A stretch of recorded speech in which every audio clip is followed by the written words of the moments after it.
आज हम लोग मॉडर्न हिस्ट्री की शुरुआत करते हैं।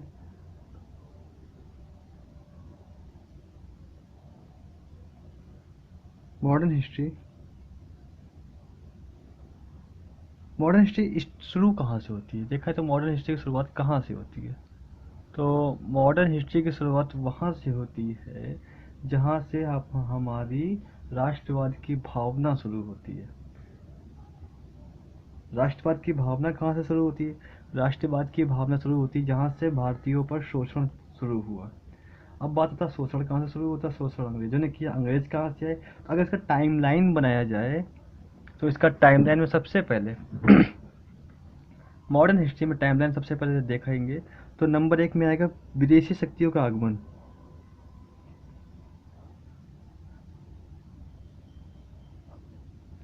विदेशी शक्तियों का आगमन।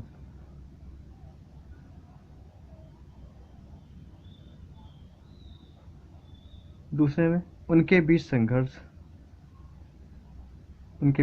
भी हुआ है। तीसरा, ईस्ट इंडिया कंपनी की स्थापना। ईस्ट इंडिया कंपनी की स्थापना हुई।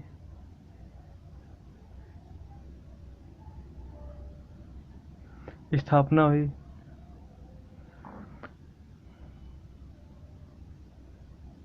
चौथा, भारत पर शोषण। इन्होंने शोषण किया, भारतीयों पर शोषण किया, शोषणकारी नीतियां अपनाई। शासन भी लिख सकते हैं हम लोग। इन्होंने पहले शासन किया फिर शोषण किया। पहले शासन किया फिर शोषण किया। फिर 1857 की क्रांति हुई। 1857 की क्रांति हुई। उसके बाद धर्म सुधार आंदोलन होता है। माफ करिएगा, समाज सुधार आंदोलन। समाज और धर्म सुधार आंदोलन आंदोलन होता है। उसके बाद कांग्रेस का अस्तित्व आता है। नरमपंथी गरमपंथी क्रांतिकारी आते हैं। गांधीवादी युग आता है। इंडिपेंडेंस आता है। मोदी सरकार आती है और खत्म हो जाता है। सबसे पहले अगर हम लोग देखें विदेशी शक्तियों का आगमन, तो विदेशी शक्तियों का आगमन में 1498 सन 1498 में वास्को डी गामा भारत आया था, जो पुर्तगाली व्यक्ति था। डच आए, फ्रांसीसी आए, बहुत सारे लोग आए, उनके बीच संघर्ष हुआ। तो ये हमारे लिए इम्पोर्टेंट नहीं, उससे सबसे ज़्यादा इम्पोर्टेंट है ईस्ट इंडिया कंपनी। तो ईस्ट इंडिया कंपनी जब आती है तो हमारी एक्चुअल मॉडर्न हिस्ट्री यहाँ से स्टार्ट होती है। 1606 में, सन 1606 में ईस्ट इंग्लैंड की एंट्री होती है भारत में, और उसका उद्देश्य होता है भारत के साथ व्यापार करना। भले ही भारतीय करना चाहें या ना चाहें, भारतीयों के साथ व्यापार करना। तो इंग्लैंड की एंट्री होती है।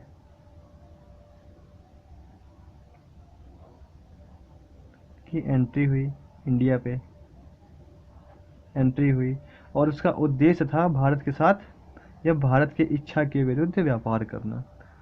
तो सबसे पहले जो जब इनकी एंट्री होती है तो 1757 में, सन 1757 में भारत के खिलाफ प्रथम युद्ध हुआ, जिसे हम लोग प्लासी का युद्ध से जानते हैं। प्लासी का युद्ध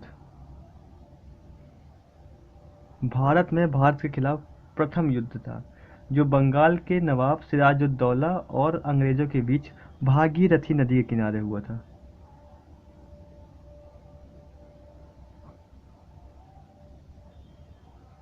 नदी के किनारे।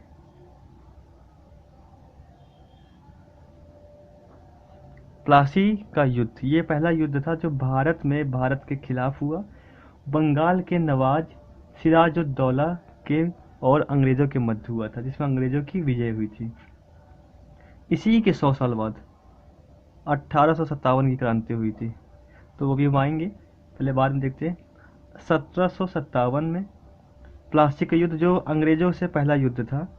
फिर 1764 में दूसरा युद्ध हुआ। ये इनका युद्ध का कारण था व्यापार को बढ़ाना। जो दूसरा युद्ध था वो युद्ध था बक्सर का युद्ध। बक्सर का युद्ध, बक्सर के युद्ध से इनकी नीतियां बदल गईं। बक्सर के युद्ध से इनकी नीतियां बदली। अब इन्होंने व्यापार के साथ साथ भारतीयों का शोषण भी करना शुरू किया। अब यहाँ से इन्होंने शोषण भी करना शुरू किया। और ये युद्ध अवध के अवध के साथ मुगल बादशाह और द्वितीय मुगल बादशाह शाह आलम द्वितीय के मध्य हुआ था।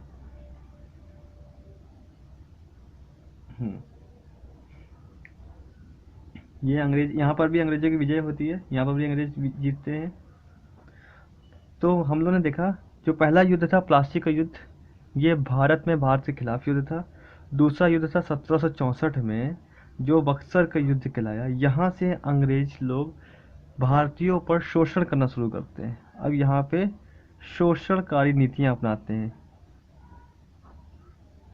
यहाँ से भारतीयों का शोषण शुरू होता है। तो मॉडर्न हिस्ट्री की शुरुआत हम लोग देखे जाए तो एक्चुअल मॉडर्न हिस्ट्री की शुरुआत यहीं से होती है। तो मॉडर्न हिस्ट्री में सबसे पहले हम अगर आते हैं, सबसे पहले आते हैं राष्ट्रवाद की भावना।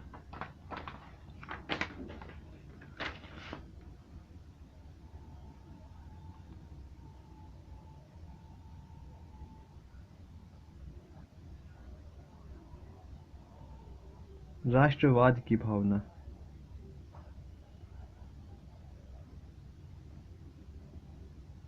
ये राष्ट्रवाद की भावना आई कहाँ से? ये राष्ट्रवाद की भावना आई कहाँ से? स्वयं से आई या विदेश से आई? स्वयं से आई या विदेश से आई?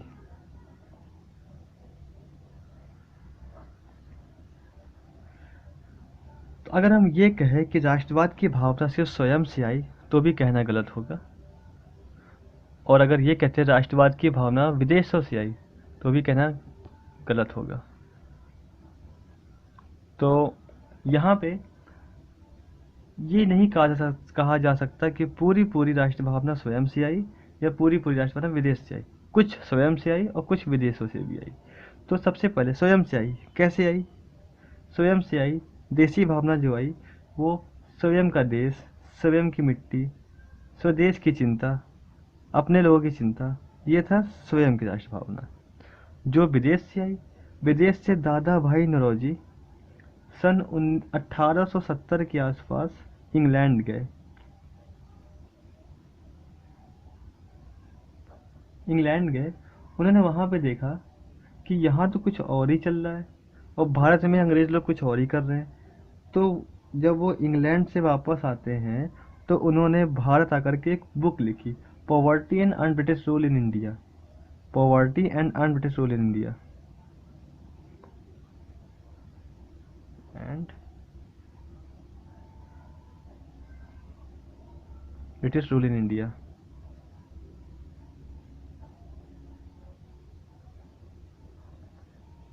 Poverty and un British rule in India की बुक लिखते हैं। अगर हम यहाँ पे ये कह दें कि ये राष्ट्रवाद की भावना पूरी विदेश से आई तो ये कहना इसलिए गलत होगा क्योंकि इंग्लैंड का शासन जब यूरोप में था, सॉरी माफ़ करिए, जब अफ्रीका में था तो अफ्रीका को कितने छोटे छोटे राज्यों में बांट दिया, बहुत छोटे छोटे देशों में बांट दिया था। लेकिन भारत में तो ऐसा नहीं हुआ। बटा हुए तो 2 भागों में बटा, लेकिन छोटे छोटे भागों में नहीं बटा।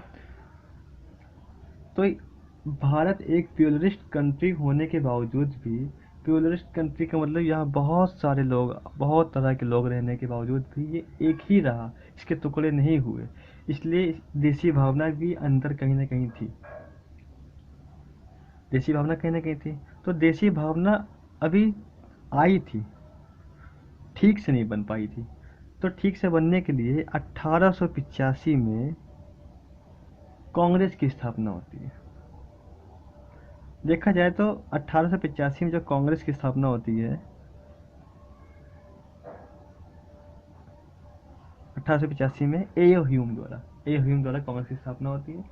यहाँ से राष्ट्रवाद की भावना थोड़ी सी आती है, थोड़ी सी। इससे अभी भी पूरी तरह से राष्ट्रवाद की भावना नहीं थी, शुरू हो पाई, लेकिन इसका कारण था कि कांग्रेस से सिर्फ मिडिल क्लास लोग जुड़े थे, लोअर क्लास नहीं जुड़े थे। मतलब जो शोषित लोग थे वो नहीं जुड़ पाए थे, मिडिल क्लास के लोग जुड़े, लोअर क्लास के लोग नहीं जुड़ पाए, बहुत ही नीचे तबके के लोग नहीं जुड़ पाए थे। इसलिए अभी राष्ट्रवाद की भावना ठीक से जग नहीं पाई थी। सबसे बड़ा काम था राष्ट्रवाद की भावना जगाना। आज़ादी के लिए राष्ट्रवाद की भावना मन के अंदर आनी चाहिए, वो जगाने के लिए अब काम कांग्रेस ने धीरे धीरे शुरू किया था। कांग्रेस शुरू में उदारवादी थी। कांग्रेस की स्थापना 1885 में हुई, तब वो उदारवादी थी। लेकिन जब बंगाल का विभाजन हुआ तो देखा जाए कांग्रेस का भी विभाजन हुआ था। कांग्रेस दो भाग में हो गई, उदारवादी और उग्रवादी कांग्रेस। उदारवादी कांग्रेस और उग्रवादी कांग्रेस। अब पहले देखते हैं बंगाल का विभाजन क्या था। जैसे ये भारत का क्षेत्र है, तो यहाँ पे बंगाल कहीं आता है। तो बंगाल के दो भाग थे, एक था पश्चिमी बंगाल, एक था पूर्वी बंगाल। ये था पश्चिमी बंगाल।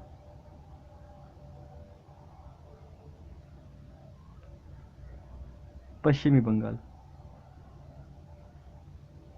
ये पूर्वी बंगाल।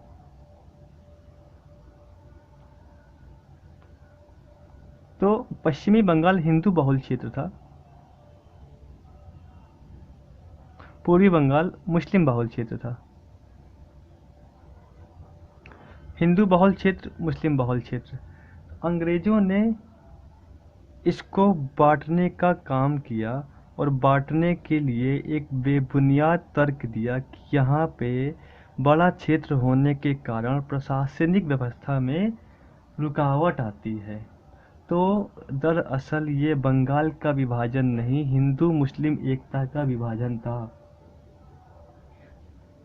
अंग्रेजों ने बांटने का बेतुका कारण दिया था कि इतने बड़े क्षेत्र में प्रशासनिक परेशानियां आती हैं, इसलिए इसे दो भागों में बांटा गया।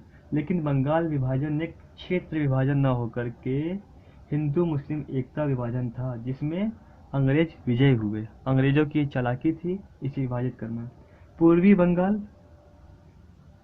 मुस्लिम बहुल क्षेत्र होने के कारण 1947 में पाकिस्तान में जा मिला, पाकिस्तान को दे दिया गया, जो अब पूर्वी पाकिस्तान बन गया था। ये पूर्वी पाकिस्तान बन चुका था। 1971 में ईस्ट पाकिस्तान ईस्ट पाकिस्तान में विद्रोह होने के कारण अब इसे बांग्लादेश बना दिया गया था। बांग्लादेश बना दिया गया था। तो ये थी बंगाल का इतिहास, कैसे आया था। 1905 में 1905 में बंगाल का विभाजन हुआ। 1905 में बंगाल का विभाजन होता है। बंगाल के विभाजन के बेबुनियाद तर्क दिया गया और बंगाल के विभाजन में पश्चिमी बंगाल हिंदू बहुल क्षेत्र था, पूर्वी बंगाल मुस्लिम बहुल क्षेत्र था। पूर्वी बंगाल 1947 में पाकिस्तान को दे दिया गया और वो उसे ईस्ट पाकिस्तान का नाम रखा। लेकिन 1971 में यहाँ विद्रोह होने के कारण ईस्ट पाकिस्तान बांग्लादेश एक स्वतंत्र देश बन गया। तो इससे बौखलाई कांग्रेस दो हिस्सों में हो चुकी थी। अब कांग्रेस के दो हिस्से हो चुके थे 1905 में, जब बंगाल का विभाजन हुआ। एक उदारवादी और दूसरा उग्रवादी या अतिवादी। उग्रवादी या अतिवादी।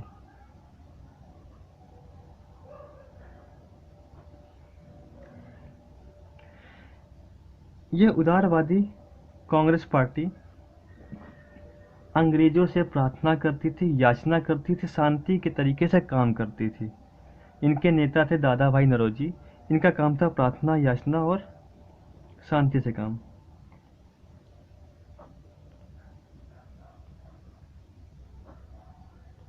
विरोध,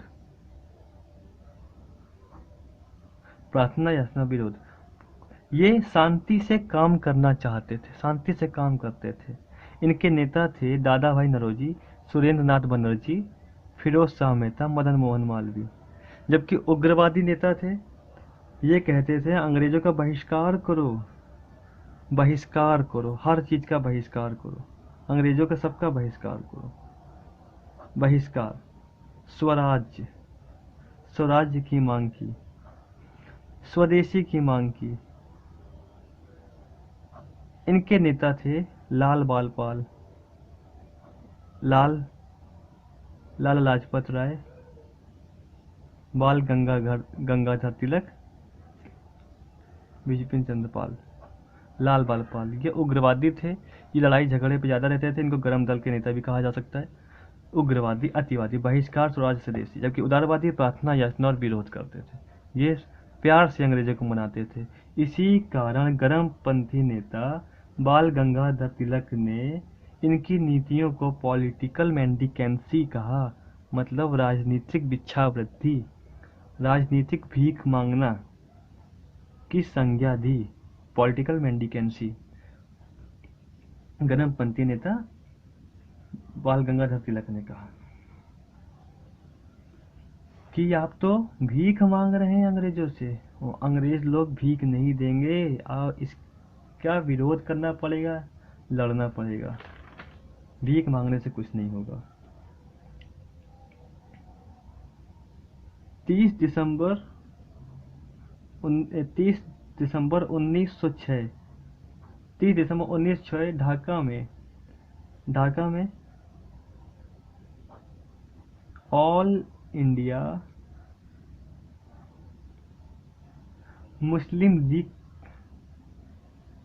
का ऑल इंडिया मुस्लिम लीग का बनाया गया, पार्टी बनाई गई।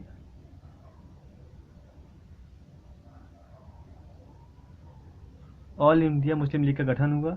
प्रथम अध्यक्ष वकार उल मुल्क मुश्ताक हुए। अध्यक्ष जो थे इनके, प्रथम अध्यक्ष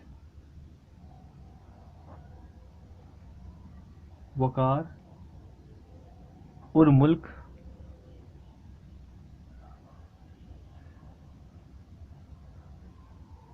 मुश्ताक हुए।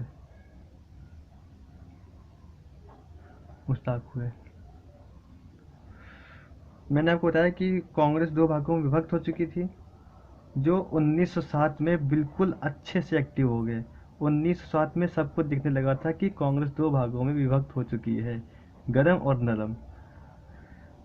अब तक बहुत हद तक राष्ट्रवाद की भावना जुड़ रही थी, मतलब अभी तेजी नहीं आई थी, इस भावना में तेजी नहीं आई थी। तेजी लाने के लिए गांधी जी को आना था, गांधी जी आएंगे, चक्कर चलाएंगे और भावना ला देंगे। 1907 में कांग्रेस दो भागों में बट गई। 1909 में एक बड़ा काम होता है। 1909 यहाँ पे आते हैं मार्ले मेंटो सुधार। मार्ले मेंटो सुधार ने यहाँ भारत में, एक तो पहले ही से बंगाल विभाजन का शौक था, और ये आग करके आग में घी डालने का काम किया। मार्ले मेंटो सुधार ने आग में घी डालने का काम हुआ, जिसमें पृथक पृथक चुनाव के लिए कहा गया। एक तो यहाँ पर पहले ही हिंदू मुस्लिम एकता का विरोध हुआ, हिंदू मुस्लिम एकता को तोड़ दिया गया। उसके बाद इन्होंने आकर के यहाँ पे अलग अलग चुनाव की बात कही। उसके बाद भी कहा इसका हर 10 साल बाद समीक्षा की जाएगी, हर 10 साल बाद समीक्षा की जाएगी। समीक्षा के लिए मॉन्टेस जेम्स फोर्ड आएंगे, इसलिए इसको नाम मार्ले मोंटो सुधार भी रखा गया। तो ये भड़काने का काम हुआ। एकता तो तोड़ ही चुके थे, उसके बाद और भड़काने भी चालू कर दिए। 1911 में अब तक विरोध इतना ज़्यादा बढ़ चुका था, तो 1911 में अत्यधिक विरोध के कारण राजनीति अब कलकत्ता से दिल्ली स्थापित हो चुकी थी। कलकत्ता में विरोध इतना ज़्यादा हो गया था, तो यहाँ पे राजनीति विस्थापन हुआ,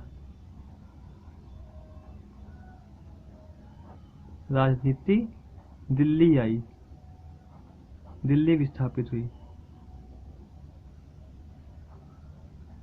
दिल्ली विस्थापित होती है।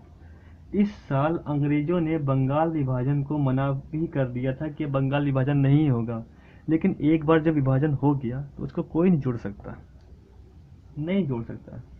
अब एक बार जब फूट पड़ गई है वो कैसे सुधरेगी। 1911 के बाद हम आते हैं 1913।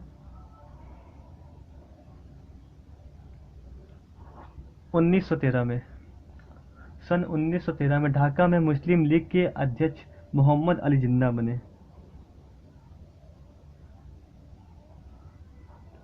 मुस्लिम लीग के अध्यक्ष मोहम्मद अली जिन्ना बने।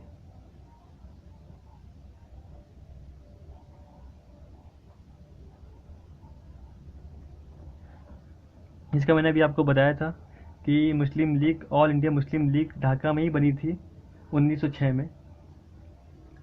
1913 में मोहम्मद अली जिन्ना मुस्लिम के अध्यक्ष बने मुस्लिम लीग के। 1914 में प्रथम विश्व युद्ध शुरुआत हो चुकी थी। प्रथम विश्व युद्ध में अंग्रेजों ने भारत से सहायता मांगी। प्रथम विश्व युद्ध शुरू हुआ, अंग्रेजों ने भारत के नेताओं से युद्ध में उसकी मदद मांगी और कहा कि आप मेरे युद्ध में मदद कीजिए और हम युद्ध समाप्त होने के बाद आपके लिए ये कानून बनाएंगे, ये करेंगे, वो करेंगे, बहुत सारा लालच दिया। तो इसमें गांधी जी मान भी गए। तो जब गांधी जी मान गए तो गांधी जी ने अंग्रेजों का प्रचार शुरू किया कि आप अंग्रेजों की सहायता करिए, ये करिए। इसी दौरान बाल गंगाधर तिलक और एनी बेसेंट ने गांधी से कहा, अरे आप ये क्या कर रहे हो, अगर आप इनकी सहायता करोगे तो ये तो फ़ायदा ही उठाएंगे, ये अच्छा मौका है कि इनका विरोध किया जाए। इनके विरोध करने से ये बौखलाए हुए हैं, इनका दिमाग काम करना बंद हो जाएगा। तो गांधी जी ने बाल गंगाधर तिलक की बात मानी और एनी बेसेंट की बात मानी और अंग्रेजों को नहीं मानते हुए होम रूल स्वशासन आंदोलन या फिर कहा जाए होम रूल आंदोलन की शुरुआत हुई। होम रूल आंदोलन ये 1916 में 1916 में शुरू हुआ, जिसे बाल गंगाधर तिलक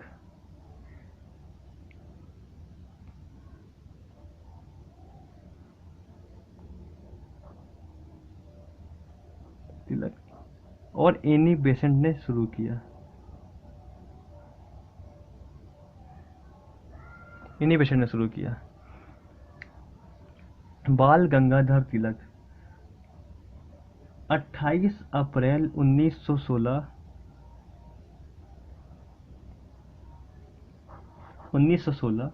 क्षेत्र था महाराष्ट्र, बंबई को छोड़कर कर्नाटक, मध्य प्रांत।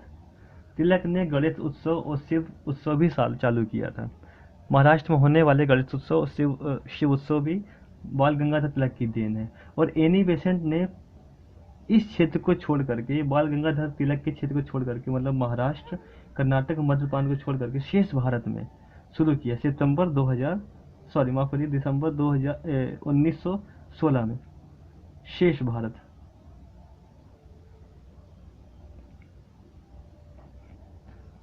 शेष भारत में इनका होम रूल आंदोलन शुरू हुआ है। तो होम रूल आंदोलन एक चालाकी थी भारतीयों की। 1917 में अंग्रेजों ने एक खेल खेला। 1917 में अंग्रेजों ने घोषणा की कि जितने भी आप लोग आंदोलन चला रहे हैं कृपया करके इसे बंद कर दीजिए। हम 1919 में जो आंदोलन ला रहे हैं उसमें आप सबको और स्वतंत्रता दी जाएगी। ये सुनकर एनी बेसेंट का रातों रात हृदय पिघल गया और उन्होंने होम रूल आंदोलन से बाहर आ गए। बाल गंगाधर तिलक इंग्लैंड चले गए थे केस लड़ने, तो होम रूल आंदोलन अब बंद पड़ गया। होम रूल आंदोलन 1916 में शुरू हुआ और 17 में आते ही बंद पड़ गया, खत्म। 1919 में विश्व युद्ध समाप्त होने पर 1919 में विश्व युद्ध समाप्त होने पर गांधी जी ने अंग्रेजों से कहा मेरे वादे जो कहे थे वो पूरा करो, ये लाओ, एक्ट लाओ, ये लाओ, वो लाओ। बहुत सारी चीज़ें गांधी जी ने मांगी, जिसे अंग्रेजों ने सिर्फ एक या दो काम करे, सारे काम नहीं करे। गांधी जी भड़क गए, गांधी जी भड़क गए, गांधी जी का दिमाग खराब हुआ। इस वजह से गांधी जी ने अंग्रेजों के खिलाफ अब मोर्चा लेना चालू कर दिया था, लेकिन अहिंसा पूर्वक। फरवरी 1919 में, फरवरी 1919 में अंग्रेज रोलेट एक्ट लेकर के आए, जिसे भारतीयों ने काला कानून कहा। Rowlatt Act, Rowlatt Act. इसमें आया नो वकील, नो अपील, नो दलील। नो वकील मतलब आप कुछ वकील नहीं कर सकते। नो दलील, आपकी कोई दलील नहीं सुनेगा। नो अपील, आप किसी से अपील नहीं कर सकते। अगर किसी ने कोई जुर्म किया तो उसको सीधे सजा होती थी।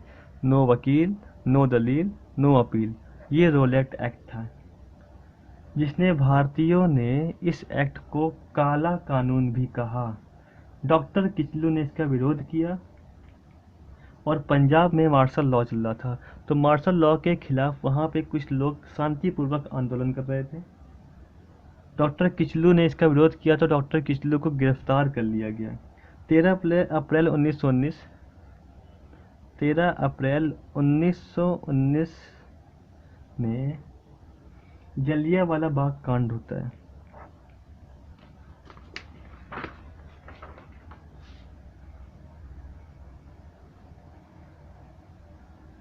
13 अप्रैल 1919, जलियांवाला बाग हत्याकांड।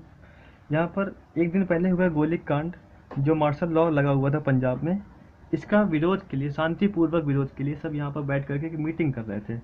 इनका कारण था डॉक्टर किचलू के गिरफ्तारी के विरोध और मार्शल लॉ के विरोध।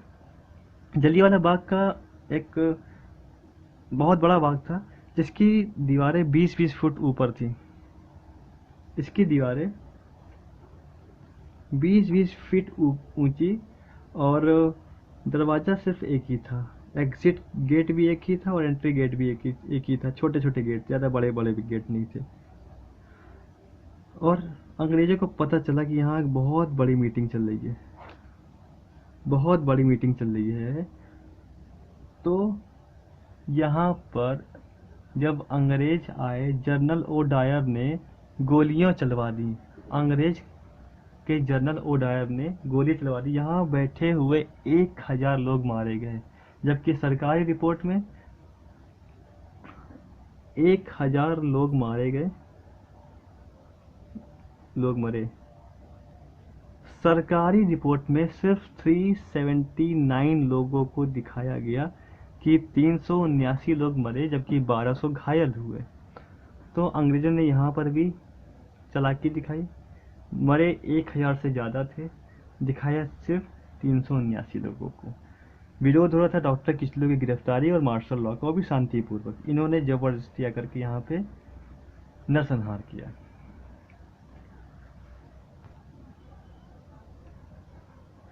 इसके बाद 1920-21 में असहयोग आंदोलन दिखता है। असहयोग आंदोलन,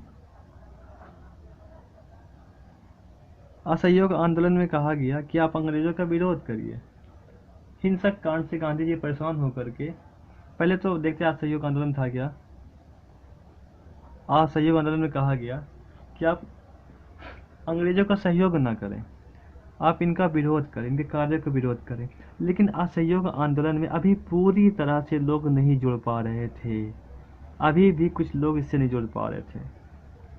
वहीं तुर्की में खलीफा के खिलाफ अंग्रेज लोग एक्शन ले रहे थे, और खलीफा बहुत ही सम्माननीय व्यक्ति थे मुसलमानों के लिए। तो भारतीय गरम दल नेताओं ने देखा कि मुस्लिम को कैसे जोड़ा जाए। मुस्लिम को जोड़ने के लिए एक आंदोलन और शुरू किया, खिलाफत आंदोलन। खिलाफत आंदोलन शुरुआत करी। खिलाफत आंदोलन की शुरुआत का कारण एक था, एकमात्र कारण था कि मुस्लिमों को जोड़ा जाए। यहाँ मुस्लिम जुड़ेंगे, यहाँ हिंदू जुड़ेंगे, और हिंदू मुस्लिम जुड़ करके इसका विरोध करेंगे तो अंग्रेज़ों के ऊपर और फ़र्क पड़ेगा। तो इन्होंने हिंदुओं को जोड़ा और मुस्लिम को, हिंदुओं को जोड़ा असहयोग आंदोलन में, मुस्लिमों को जोड़ा खिलाफ आंदोलन में। लेकिन बाद में पता चलता है कि अंग्रेज़ों ने तुर्की के खलीफा की बात मान ली और उनको छोड़ दिया और उनको सम्मान सहित छोड़ा। तो खिलाफत आंदोलन ढीला पड़ जाता है। और असहयोग आंदोलन में क्या हुआ, 5 फरवरी 1922 में चौरी चौरा कांड होता है।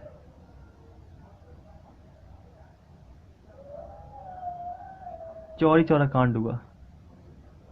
चौरी चौरा कांड हुआ। ये कांड इतना हिंसक था कि इससे गांधी जी परेशान होकर के असहयोग आंदोलन को भी बंद कर देते हैं। तो ये आंदोलन शुरू हुआ और बंद हो गया। अब आते हैं 1922 में। 1922 में स्वराज पार्टी की स्थापना हुई।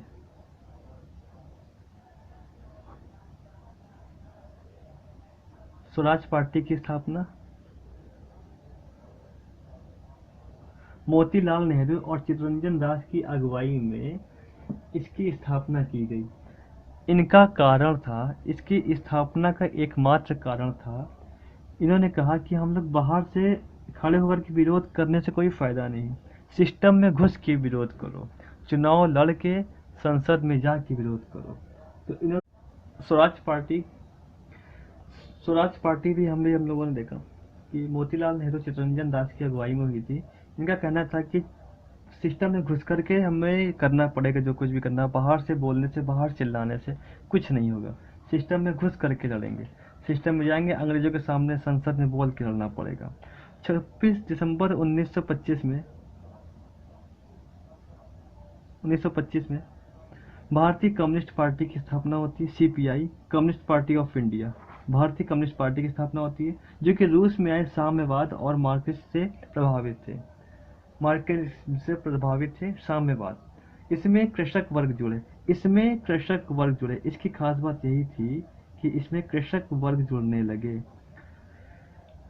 सीपीआई का फायदा कृषकों का वर्ग सीपीआई को मिला, कृषक वर्ग जुड़े। 1927 को घोषणा की गई, अंग्रेजों के द्वारा 1927 को घोषणा की गई कि अगले साल 1928 में साइमन कमीशन आएगा। देखा जाए तो 1919 में कमीशन आया था और उसके 10 साल बाद, मतलब 1929 में होना था। 1929 में होना था। इंग्लैंड में कंजर्वेटिव पार्टी हार रही थी।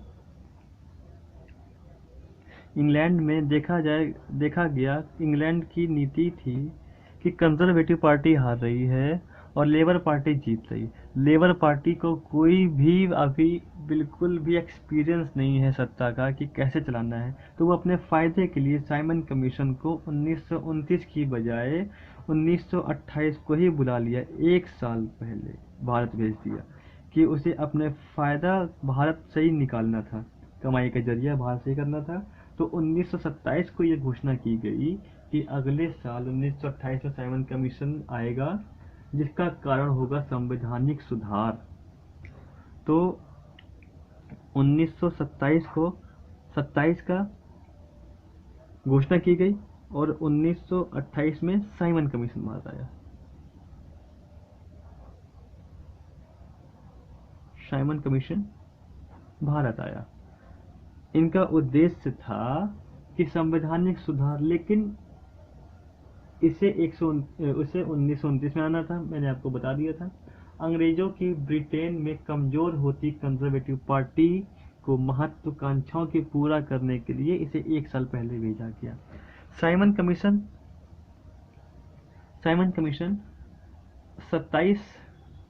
1927 अगर जोड़ा कर देखा जाए तो एक हो सकता है कि 1927 में घोषणा की गई, 1928 में आया, तो इसका काल 1927/1928 भी लिखा जाता है।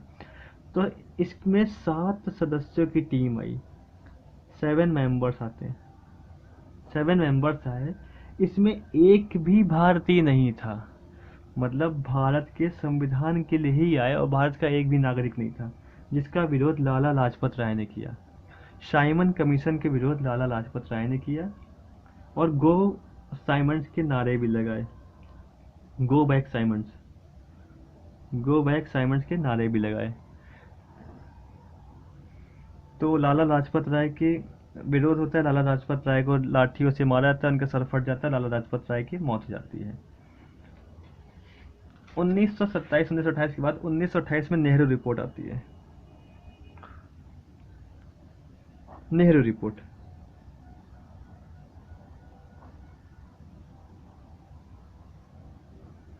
नेहरू रिपोर्ट आती है। नेहरू रिपोर्ट में क्या था? संविधान निर्माण की दिशा में एक कदम था। यह भारत की तरफ से संविधान निर्माण की दिशा में एक कदम था। इसमें 8 सदस्य थे और इसकी कुछ सिफारिशें थी। 1930 से 34 सविनय अवज्ञा आंदोलन,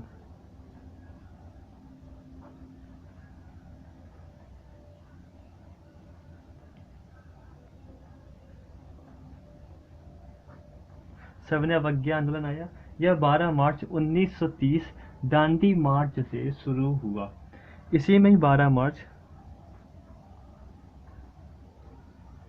1930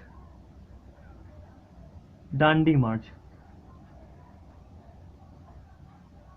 जो बहुत फेमस है, दांडी मार्च से शुरू हुआ। दांडी मार्च से शुरू हुआ। यहाँ पे 78 सहयोगियों के साथ, 78 सहयोगियों के साथ गांधी जी, 78 सहयोगी थे,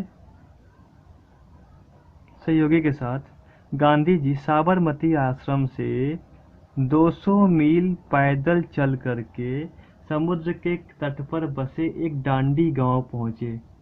इसलिए इसका नाम डांडी मार्च पड़ा। डांडी गांव पहुंचे और खुद ही सब लोगों ने नमक का कानून तोड़ करके खुद नमक बनाया। सभी सरकारी काम का बहिष्कार हुआ इस सविनय अवज्ञा आंदोलन में, और सबसे महत्वपूर्ण था दांडी मार्च। इसके बाद आते हैं 12 सितंबर 1930, पहला गोलमेज सम्मेलन, first round table talk, RTT, पहला गोलमेज सम्मेलन हुआ जो लंदन में हुआ। इसमें कांग्रेस ने भाग नहीं लिया। फर्स्ट राउंड टेबल टॉक में कांग्रेस ने भाग नहीं लिया। दूसरा गोलमेज सम्मेलन होता है 7 सितंबर 1931 में। इसमें गांधी जी ने भाग लिया। कांग्रेस की तरफ से गांधी जी भी गए, मदन मोहन मालवीय गए थे, एनी बेसेंट भी गई थी। ये था सेकंड गोलमेज सम्मेलन, second round table talk, round table talk, दूसरा गोलमेज सम्मेलन। तीसरा गोलमेज सम्मेलन भी होता है। तो पहले गोलमेज सम्मेलन में अभी देखा कि पहले गोलमेज सम्मेलन में इंग्लैंड में हुआ, जिसमें कांग्रेस की तरफ से कोई नहीं गया। दूसरे गोलमेज सम्मेलन में गांधी जी जाते हैं, एनी बेसेंट जाते हैं, मदन मोहन मालवीय जाते हैं।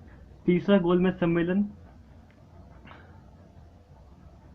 17 नवंबर 1932 में होता है। 1932 में होता है। इसमें फिर से कांग्रेस भाग नहीं लेता है। इन तीनों में एक खास बात थी, इन तीनों में एक खास बात यह थी कि तीनों गोलमेज सम्मेलन में भाग लेने वाले भारतीय थे डॉक्टर भीमराव अंबेडकर। भीमराव अंबेडकर ने तीनों गोलमेज सम्मेलन में भाग लिया।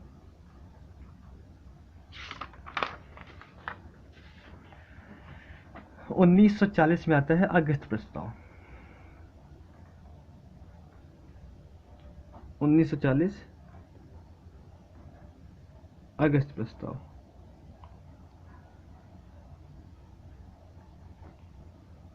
इसका 8 अगस्त 1940 में आया था, इसलिए इसका नाम अगस्त प्रस्ताव पड़ा। लॉर्ड लिथनगो लाए थे। इनके कुछ नियम थे, कुछ कानून थे जो भारत के लिए ही था, एक तरह से भारत के लिए लॉलीपॉप थी। फिर क्रिप्स मिशन आता है।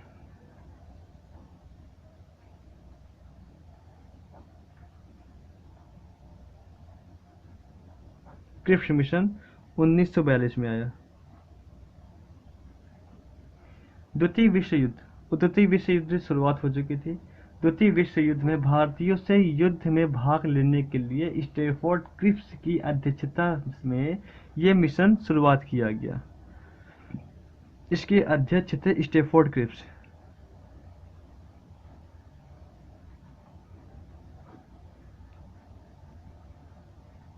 स्टैफोर्ड क्रिप्स इसके अध्यक्ष स्टैफोर्ड क्रिप्स थे, जिनकी अध्यक्षता में ये मिशन आया 1942 में।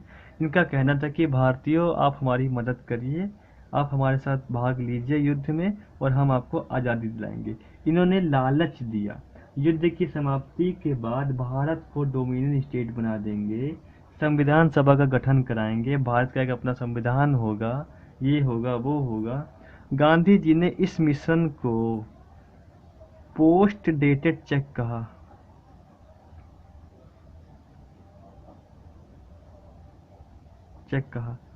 गांधी जी ने, जबकि कुछ लोग इसके पक्ष में भी थे। इसके बाद 1942 अगस्त प्रस्ताव और क्रिप्स मिशन के असफलताओं के कारण 1942 में भारत छोड़ो आंदोलन की शुरुआत हुई, क्विट इंडिया मूवमेंट।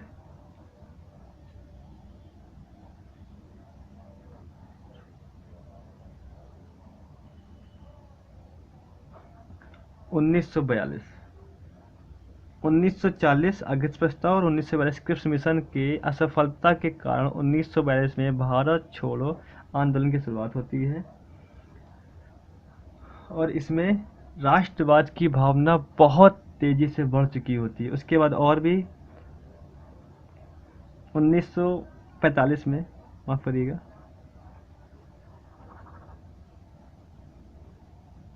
1945 में वेवेल योजना आता है।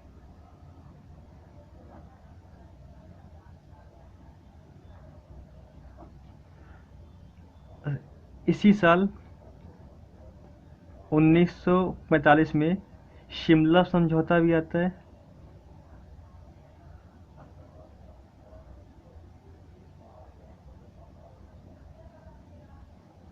शिमला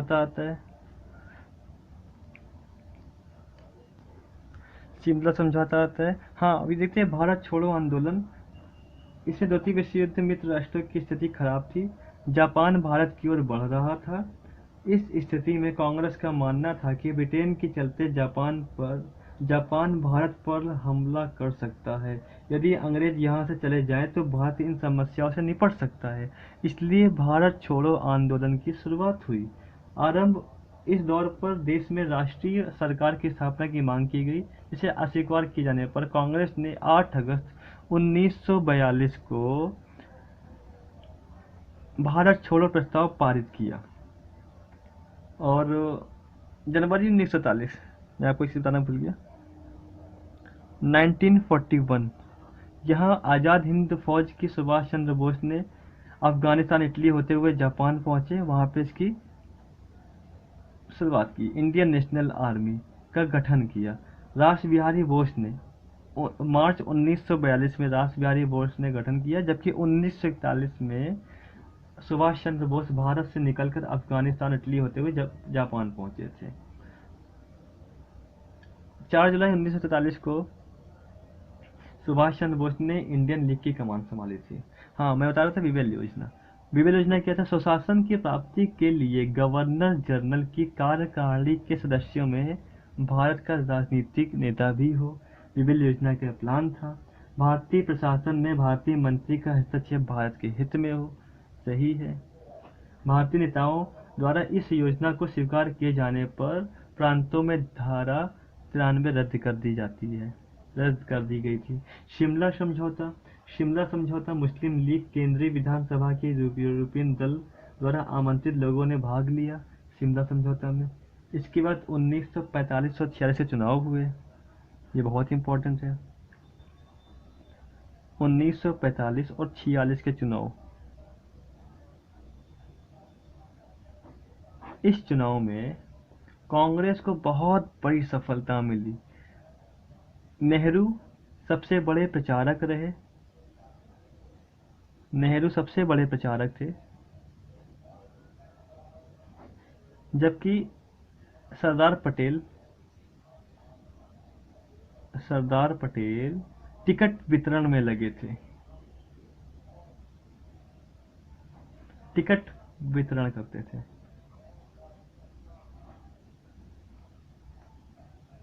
कांग्रेस को बहुत बड़ी सफलता मिलती है। कांग्रेस की बड़ी सफलता थी, कांग्रेस को 91.3% के वोट मिलते हैं। कांग्रेस 91.3% वोट, जबकि मुस्लिम लीग को मुस्लिमों में से 66.6% मुस्लिम लीग को मिलता है। मुस्लिम लीग को वोट मिला। मार्च मार्च 1946 को कैबिनेट मिशन आता है। कैबिनेट मिशन भारत आता है, जो 3 सदस्यीय दल था।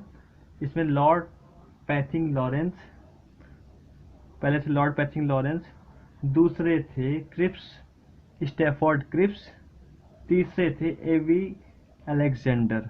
Lord Pethick Lawrence, Stafford Cripps, A V Alexander आए। इसे कैबिनेट मिशन कहा गया।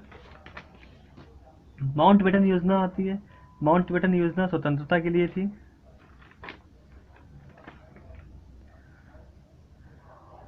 फिर आता है माउंटबेटन योजना। इसमें स्वतंत्रता की सीमा को कम कर दिया गया। माउंटबेटन के ऊपर ब्रिटिश सरकार ने पूरा निर्णय छोड़ दिया था कि आप कैसे भी करके भारत को आज़ाद करा दीजिए। तो माउंटबेटन ने इस सीमा को कम करके 15 अगस्त 1947 कर दिया। 15 अगस्त 1947 माउंटबेटन ने एक डेट निश्चय की कि इसको इस दिन पूरी तरह से हम आज़ाद कर देंगे। तो 15 अगस्त 1947 को भारत आज़ाद हुआ और भारत और पाकिस्तान 2 डोमिनियन देश बने।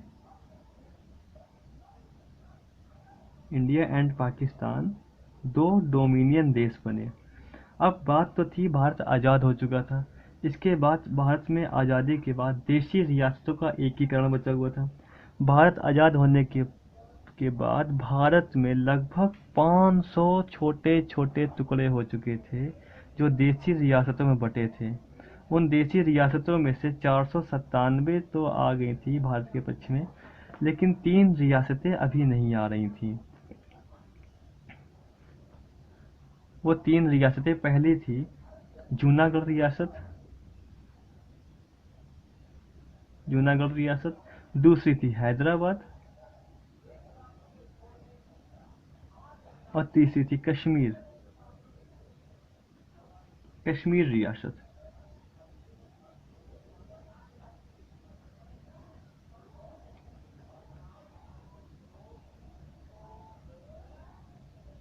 कश्मीर रियासत।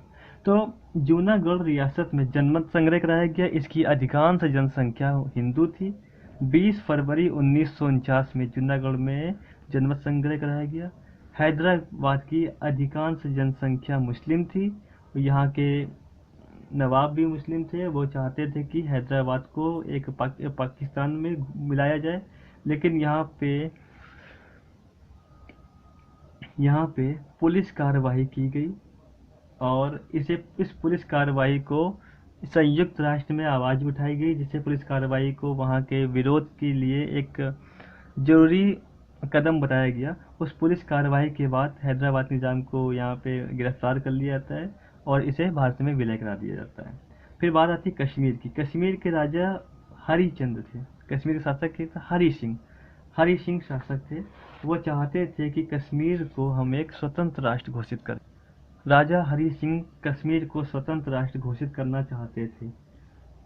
तो कश्मीर हिंदू ये थे।